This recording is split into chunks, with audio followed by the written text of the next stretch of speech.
బండి భగీరథ్ కేసు గురించి మనం 2 డేస్గా మాట్లాడుకుంటూనే ఉన్నాం. మగధా న్యూస్ లక్ష్మి గారు ఇంకొక వీడియో చేశారు. ఆ వీడియో చూసిన తర్వాత ఐ వాస్ షాక్డ్ అనమాట. అరే ఇలా కూడా చేస్తారా వీడియోని, ఇలా కూడా మాట్లాడగలుగుతారా, ఇలా కూడా కొన్ని ప్రూఫ్స్ని ఈ విధంగా చూపిస్తారా అని చెప్పి నాకు అనిపించింది అనమాట. అంటే లైక్ ఎంత జర్నలిజం చదువుకున్నా కూడా, ఇండిపెండెంట్ జర్నలిస్ట్ అయినా, మనకు ఒక న్యూస్ ఛానల్ ఉన్నా, మనకి బ్యాక్ ఎండ్లో ఎవరొకరు సపోర్ట్ ఉన్నా కూడా ఇంత దారుణంగా ప్రవర్తిస్తారని అనిపించింది. అవి కూడా మీకు చెప్తాను, మాట్లాడతాను. దానికంటే ముందు బండి భగీరథ్ పోలీసులకి ఈరోజు ఈమెయిల్ ఒకటి పంపించారు అనమాట. మీరైతే నన్ను అపియర్ అవ్వమని చెప్పి డేట్ ఇచ్చారో 13th రోజు, అది చాలా షార్ట్ నోట్లో మరి నాకు పంపించారు కాబట్టి నేను ఆ రోజులో అప్పటికప్పుడు రాలేకపోయాను. సో నాకు ఆ రోజు నుంచి ఒక 2 days టైం ఇవ్వండి అని చెప్పారు. మేబీ అంటే ఆ రోజు ఈ 2 days అంటే లైక్ 14th 15th మేబీ ఈ రోజు వరకేమో, మేబీ రేపేమన్నా అపియర్ అవుతాడేమో. సో తను కొన్ని సాక్ష్యాలతోటి నేను అపియర్ అవుతాను అని చెప్పి తను చెప్పాడు, ఆ మెయిల్లో పంపించాడు. సో 13th డేట్ నుంచి 2 days అంటే రిక్వెస్టెడ్ డేట్ నుంచి 2 days అని అన్నాడు. ఈరోజు రిక్వెస్టెడ్ డేట్ నుంచా లేకుంటే వాళ్ళు ఇచ్చిన రిక్వెస్టెడ్ డేట్ ఏదైతే ఉందో 13th ఆ డేట్ నుంచి 2 days మనకు క్లారిటీ లేదు. భగీరథ్ తప్పించుకోవడానికి ఏమైనా ఛాన్స్ ఉందా?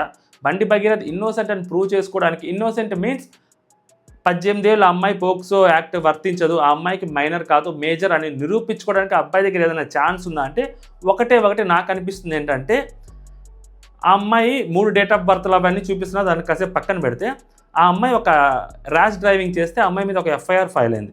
సో ఆ ఎఫ్ఐఆర్లో క్లియర్గా ఆ అమ్మాయి date of birth at the age of 15 9th class అవుతుందని చెప్పారు.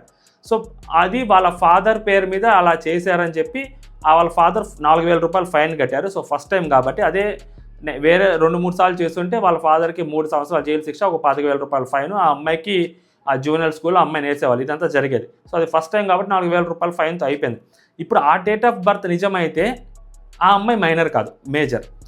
ఆ అమ్మాయి స్కూల్లో డేట్ ఆఫ్ బర్త్ ఏంటంటే 3 రకాల డేట్ ఆఫ్ బర్త్లు కనిపిస్తున్నాయి. ఆ అమ్మాయి పాస్పోర్ట్ అవ్వచ్చు, ఆ అమ్మాయి బాన్ఫైడ్ సర్టిఫికేట్లో అవ్వచ్చు, లేకుంటే బర్త్ సర్టిఫికేట్లో. ఒక దాంట్లో 2008 ఉంది, ఒక దాంట్లో 2009 ఉంది, ఒక దాంట్లో 2010 ఉంది. 3 డేట్ ఆఫ్ బర్త్లు కనిపిస్తున్నాయి. ఇయర్ ఒకటి మాత్రమే చేంజ్ అవుతుంది, డేట్ అండ్ మంత్ వచ్చేసరికి సేమ్ ఉన్నాయి. ఇప్పుడు లీస్ట్ కేసులో అమ్మాయి 2010లో పుట్టిందని అనుకున్నా కాసేపు. ఆ ఎఫ్ఐఆర్ నిజమైతే, అది ఎఫ్ఐఆర్ ఫ్యాబ్రికేట్ కాకపోతే 2021లో అమ్మాయి ర్యాష్ డ్రైవింగ్ చేసింది నిజమే అయితే, అమ్మాయికి ఆ టైంకి 2010లో పుట్టిన అమ్మాయికి 11 ఏళ్ళే ఉంటాయి. 11 ఏళ్ళ అమ్మాయి కారు నడపగలుగుతుందా? అంత విజిబిలిటీ ఉంటుందా కారు? అది మరి ఏ కారో, పెద్ద కారో చిన్న కారో మనకు తెలియదు. సో ఒకవేళ అది వేరే పెద్ద కార్ ఏదైనా అయితే, సో అమ్మాయి హైట్కి, ఆ అమ్మాయికి 11 ఏళ్ళకి ఆ అమ్మాయికి కారు నడపగలిగేదంత ఉంటుందా సీను అనేది ఒక క్వశ్చన్ అనమాట. మేబీ ఈ పాయింట్లో ఏమన్నా ఆలోచిస్తే మేబీ ఆ అమ్మాయికి 15 ఏళ్ళు ఉండొచ్చేమో అన్న ఒక థాట్లో అయితే నేను ఉన్నాను. మేబీ ఇదొక్కటే అతనికి ప్రూవ్ చేసుకోవడానికి ఛాన్స్ ఉంటుంది, ఆ ఎఫ్ఐఆర్ ఫైల్ చేస్తున్నారు కాబట్టి. కొంతమంది ఇన్ఫ్లుయెన్సర్లు ఒక వీడియో చూపిస్తా, వాళ్ళు బండి భగీరథ్ మేబీ చేపిస్తున్నాడేమో మనకు తెలియదు, లేకుంటే బండి భగీరథ్ తరపున వాళ్ళు ఎవరైనా చేపిస్తున్నారో తెలియదు. సో బండి భగీరథ్ ఇన్నోసెంట్ అని చెప్పడం కోసం ఒక 4-5 ఇన్ఫ్లుయెన్సర్లు, వాళ్ళు కూడా చిన్న పిల్లకాయలే, వాళ్ళు పెద్ద పిల్లకాయలు ఏం కాదు, వాళ్ళు చాలా చిన్నోళ్ళే మాట్లాడంటే అందరికీ ఒకటే స్క్రిప్ట్ వచ్చిందనమాట. అది కాసేపు వినండి. అది దాని తర్వాత మన లక్ష్మి గారి గురించి మాట్లాడుకుందాం. సెంట్రల్ మినిస్టర్ కొడుకు పైన ఒక అమ్మాయి పోక్సో కేసు పెట్టింది. సెంట్రల్ మినిస్టర్ కొడుకు పైన ఒక అమ్మాయి పోక్సో కేసు పెట్టింది. సెంట్రల్ మినిస్టర్ కొడుకు పైన ఒక అమ్మాయి పోక్సో కేసు పెట్టింది. సెంట్రల్ మినిస్టర్ కొడుకు పైన ఒక అమ్మాయి పోక్సో కేసు పెట్టింది. సెంట్రల్ మినిస్టర్ కొడుకు మీద ఒక పోక్సో కేసు పెట్టి పాలిటిక్స్ ఎంటర్ అయ్యి డబ్బులు డిమాండ్ చేయడం స్టార్ట్ చేశారు. బట్ ఇక్కడే పాలిటిక్స్ స్టార్ట్ అయ్యి డబ్బులు డిమాండ్ చేయడం స్టార్ట్ చేశారు. బట్ ఇక్కడే పాలిటిక్స్ ఎంటర్ అయ్యింది, డబ్బులు డిమాండ్ చేయడం స్టార్ట్ చేశారు. బట్ ఇక్కడే పాలిటిక్స్ ఎంటర్ అయ్యింది, డబ్బులు డిమాండ్ చేయడం స్టార్ట్ చేశారు. ఇక్కడే పాలిటిక్స్ ఎంటర్ అయ్యి డబ్బులు డిమాండ్ చేశారు. మోడీ గారు హైదరాబాద్ కి విజిట్ అయినప్పుడే మోడీ గారు అయితే హైదరాబాద్ రావడం జరిగింది. మోడీ గారు హైదరాబాద్ విజిట్ అయినప్పుడే రీసెంట్ గానే మోడీ గారు హైదరాబాద్ రావడం జరిగింది. మోడీ గారు హైదరాబాద్ కి వచ్చినారో కోర్ట్ మూవీ గుర్తొచ్చింది కదా, కోర్ట్ సినిమా గుర్తొచ్చింది కదా, మీకు కూడా కోర్ట్ మూవీ గుర్తొచ్చింది కదా, మీకు కూడా కోర్ట్ మూవీ గుర్తొస్తుంది కదా, కోర్ట్ మూవీ గుర్తొచ్చింది కదా అన్నమాట. వీళ్ళకి లక్ష్మి గారికి పెద్ద తేడా ఏం లేదు. సో వీళ్ళు ఖచ్చితంగా ఈ స్క్రిప్ట్ అంతా మేము చూస్తే వీళ్ళకి కూడా ఎంత కొంత డబ్బులు ఇచ్చుంటారు. సో వీళ్ళేమి ఓన్ ఇంట్రెస్ట్తో చేసి ఉంటారు కదా. సో వీళ్ళకి కూడా ఎంత కొంత డబ్బులు ఇచ్చుంటారు, వీళ్ళకి కూడా ఫాలోయింగ్ ఉంటుంది. సో ఎస్పెషల్లీ ఆ రూటెడ్లో ఎందుకంటే వీళ్ళు చూస్తుంటే డెఫినెట్లీ తెలంగాణకు చెందిన వాళ్ళే కొంచెం రూటెడ్లో ఇన్ఫ్లుయెన్స్ ఉన్న వాళ్ళు ఉంటారు. ఎందుకంటే వీళ్ళకి ఎంతమంది ఫాలోవర్స్ ఉంటారు. సో చుట్టుపక్కల పల్లెటూరు వాళ్ళు కానీ ఫాలో అవుతున్న వాళ్ళు చాలామంది ఉంటారు. సో మరి అక్కడ కరీంనగర్ ఆ చుట్టుపక్కల్లో మేబీ ఇన్నోసెంట్ ప్రూవ్ చేయడం కోసం, లేదా అతను తప్పు చేయలేదు అని చెప్పి సో అట్ ప్రజెంట్ వాళ్ళని నమ్మించడం కోసమైనా కానీ సో వీళ్ళ చేత చేపించుంటారేమో అనిపించింది, డబ్బులు ఇచ్చి నాకు అనిపిస్తుంది.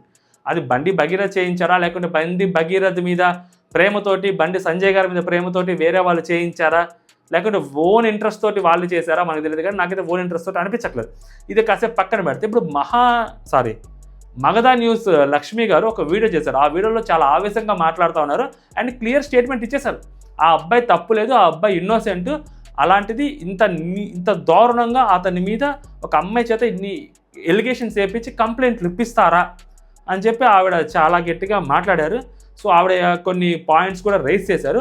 సో అవన్నీ ఓకే, ఆ అబ్బాయి సైడ్ అమ్మాయి ఆవిడ స్టాండ్ తీసుకున్నారు, మాట్లాడుతున్నారు, తప్పే లేదు. ఇప్పుడు నేను మీకు ఒక క్లిప్ చూపిస్తాను, ఆవిడ ప్రజెంట్ చేసిన క్లిప్స్ అవన్నీ. సో నేను చూపిస్తాను, మీరు చూడండి.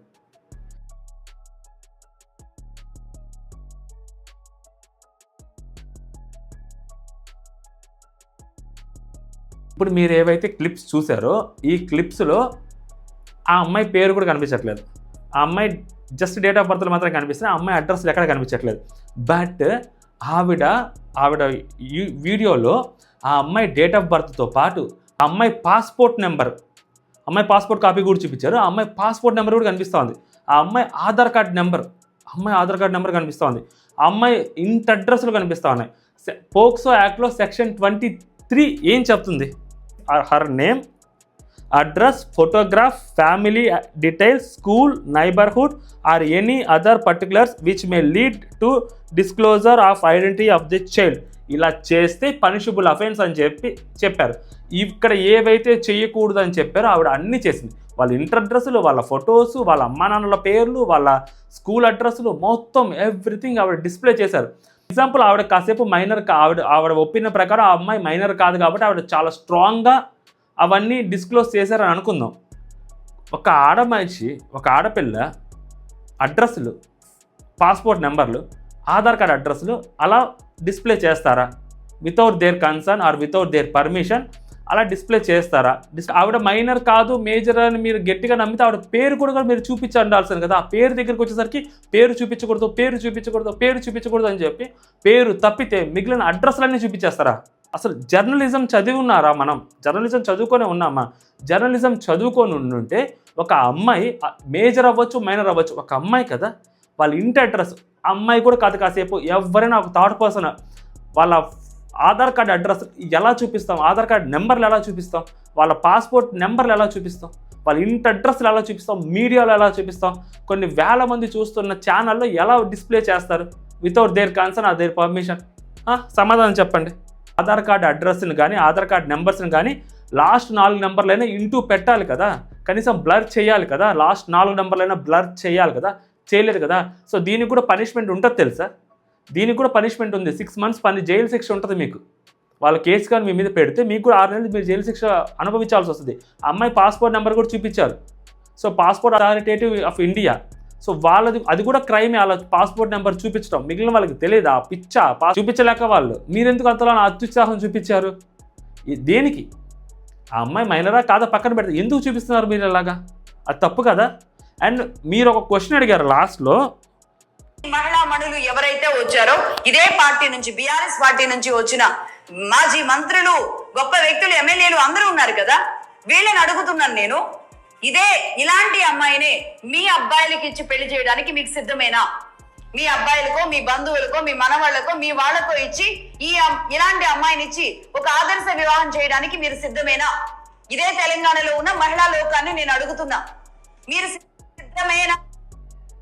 ఇప్పుడు నేను మిమ్మల్ని అడుగుతున్నా. సో మీ ఇంట్లో వాళ్ళ గురించో లేదా మీ పిల్లల గురించో కూడా నేను మాట్లాడను, స్ట్రైట్గా మిమ్మల్ని అడుగుతున్నాను.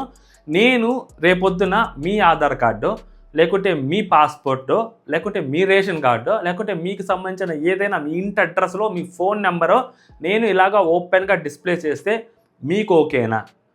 మీకు ఓకేనా? ఒక ఆడపిల్ల, మీరు కూడా ఒక ఆడ మనిషే కదా, మీ ఇంటి అడ్రస్లో ఇలా నేను ఓపెన్గా డిస్ప్లే చేస్తే మీ ఫోన్ నెంబర్తో సహా మీకు ఓకేనా? మరి మీరు అలా డిస్ప్లే చేస్తారు అలాగా? అది తప్పు కదా, అది పనిషబుల్ అఫెన్స్ కదా. ఆ అమ్మాయి మీ మీద కేసు పెడితే మీ పరిస్థితి ఏంటి? సో మీరు ఒకళ్ళని తప్పు అని ప్రూవ్ చేయటం కోసం, లేదా ఒకళ్ళని తప్పు కాదు అని చెప్పడం కోసము మీరు కష్టపడుతున్నారు. ఆ కష్టపడేది కూడా అది చాలా హుందాగా కష్టపడండి. పొద్దున మీ న్యూస్ చూసో లేకుంటే ఆ అమ్మాయి అడ్రస్లు మీరు అలా ఓపెన్గా పెట్టితే రేపు పొద్దున వాళ్ళ ఇళ్ళ దగ్గరికి ఎవరైనా వెళ్ళి అలాంటి గలబాలు ఏమన్నా చేస్తే, ఎందుకంటే ఒక పాలిటీషియన్ వాళ్ళ అబ్బాయి ఇన్వాల్వ్ అయి ఉన్నాడు దీంట్లో. సో పాలిటీషియన్, దట్టు ఒక సెంట్రల్ మినిస్టర్, ఏదైనా వాళ్ళకి సంబంధించిన వ్యక్తులు ఎవరైనా వాళ్ళ అమ్మాయి ఇంటి ముందుకు వెళ్ళి గలాటా చేస్తేనో ఇంకేదైనా చేస్తేనో ఆ అమ్మాయి ఆ ట్రోమాకి గురై అమ్మాయి ఏదైనా చేసుకుంటే ఈ వీడియో చూపించి మిమ్మల్ని తీసుకెళ్ళి జైల్లో పెట్టచ్చు, మీ మీద కేసు ఫైల్ చేయొచ్చు. తెలుసో లేదో లక్ష్మి గారు మీకు. So one side of journalism మాత్రమే చదువుకొని ఉన్నట్టున్నారు. సో పోక్సో యాక్ట్ మీరు గట్టిగా చదువుకున్నట్లు లేరేమో. మేబీ ఇప్పుడు ఆ పోక్సో యాక్ట్ అనేది తప్పు అని ప్రూవ్ అయితే కూడా ఆ అమ్మాయి వాళ్ళ తల్లిదండ్రులకు కూడా వాళ్ళకు కూడా శిక్ష ఉంటుంది, ఒక 6 నెలల శిక్ష ఉంటుంది, ఫైన్ ఉంటుంది, ఎవ్రీథింగ్ ఉంటుంది. అది కూడా సపరేట్ సబ్జెక్ట్. బట్ మీరు చేసింది ఏదైతే ఉందో మిగిలిన ఏ న్యూస్ ఛానల్స్ చేయలేదు, బట్ మీరు మాత్రమే చేశారు. మగధా న్యూస్ దగ్గర ఆ రిపోర్ట్స్ ఉన్నాయని చెప్పి మీరు చాలా గట్టిగా మాట్లాడారు. అదొక బ్రేకింగ్ న్యూస్ లాగా మీరు దాన్ని చూపెట్టారు. చూపెట్టేది కూడా చాలా జాగ్రత్తగా చూపెట్టాలి. మనం మాట్లాడుతుంది ఒక మైనర్ అమ్మాయి గురించి అని అర్థం చేసుకోవాలి. ఆ అమ్మాయి మైనర్ అమ్మాయి కాబట్టి మీరు ఆ పేరు కూడా చెప్పలేదు. కోర్టులో ఇంకా ప్రూవ్ కాలేదు ఆ అమ్మాయి మైనర్ అమ్మాయి కాదు అని. ఆ ప్రూవ్ కానంత వరకు ఆ అమ్మాయి మైనర్ అమ్మాయే. ఆ అమ్మాయి ఆధార్ కార్డు పక్కన పెడితే ఆ అమ్మాయి పాస్పోర్ట్ అవ్వచ్చు, నెక్స్ట్ ఆ అమ్మాయి బాన్ఫైడ్ సర్టిఫికేట్ అవ్వచ్చు, ఆ అమ్మాయి బర్త్ సర్టిఫికేట్ అవ్వచ్చు. అండ్ సో ఇన్ని డాక్యుమెంట్స్ ఒక అమ్మాయి బయటకు వచ్చాయి అంటే ఈవెన్తో ఆ అమ్మాయి మైనర్ అయినా కానీ అంత ఇన్ఫ్లుయెన్స్ లేకపోతే బయటకు వస్తాయి అలాంటివన్నీ. చెప్పండి, నిజంగా ఆ అబ్బాయిది తప్పు లేకపోతే సో డెఫినెట్లీ కోర్టులో ప్రూవ్ అవుతుంది. ఓకేనా? వన్స్ ఆ అమ్మాయి కేసు పెట్టారు కాబట్టి ఆ అబ్బాయి ఇన్వెస్టిగేషన్కి ఖచ్చితంగా సహకరించాలి. అదే కదా కోర్టులు చెప్తుంది. సో లాని దాటి మీరు ఎందుకు మాట్లాడుతున్నారు, లాని దాటి మీరు ఎందుకు చేస్తున్నారు, మీ పరిధిలో లేనివన్నిటిని మీరు ఎందుకు నెత్తినేసుకుంటున్నారు? మీరు ఒక మహిళ కదా. సో సాటి మహిళని మీరు గౌరవించకపోయినా, సాటి మహిళకి మీరు అండగా నిలబడకపోయినా పర్లేదు, కానీ సాటి మహిళని అంత దారుణంగా మొన్న క్యారెక్టర్ అసాసినేట్ చేశారు. నిన్నేమంటే ఆ అమ్మాయి అడ్రస్ను ఓపెన్గా అందరికీ చూపెట్టారు, ఆ అమ్మాయి ఇంక్లూడింగ్ ఆ అమ్మాయి పాస్పోర్ట్ నెంబర్తో సహా. మరి ఇది ఎంతవరకు కరెక్ట్ చెప్పండి? ఏదైతే ఇన్స్టాగ్రామ్ ఇన్ఫ్లుయెన్సర్లు చిల్లర వీడియోస్ ఏవైతే చేశారో వాళ్ళు డబ్బులు తీసుకొని చేశారని చెప్పి క్లియర్గా అర్థమవుతుంది. వాళ్ళు చేసిన దానికి మీరు చేసిన దానికి నాకు పెద్ద తేడా కనిపించట్లా. మేబీ వాళ్ళకి ఒక సెట్ ఆఫ్ అమౌంట్ ఇచ్చుండొచ్చు, మీకు ఇంకొక సెట్ ఆఫ్ అమౌంట్ ఏమైనా ఇచ్చుండొచ్చేమో, నాకు తెలియదు. మీ మనస్సాక్షిగా వదిలేస్తున్నాను అది చేయటం ఎంతవరకు కరెక్ట్ అని. మీరు నిజంగా క్షమాపణ చెప్పాలి అమ్మాయికి. అమ్మాయి డీటెయిల్స్ని ఓపెన్గా పబ్లిక్గా మీరు డిస్ప్లే చేసినందుకు నిజంగా మీరు జర్నలిజం చదువునుంటే అలా చేయరు. ఓకేనా? జై హింద్.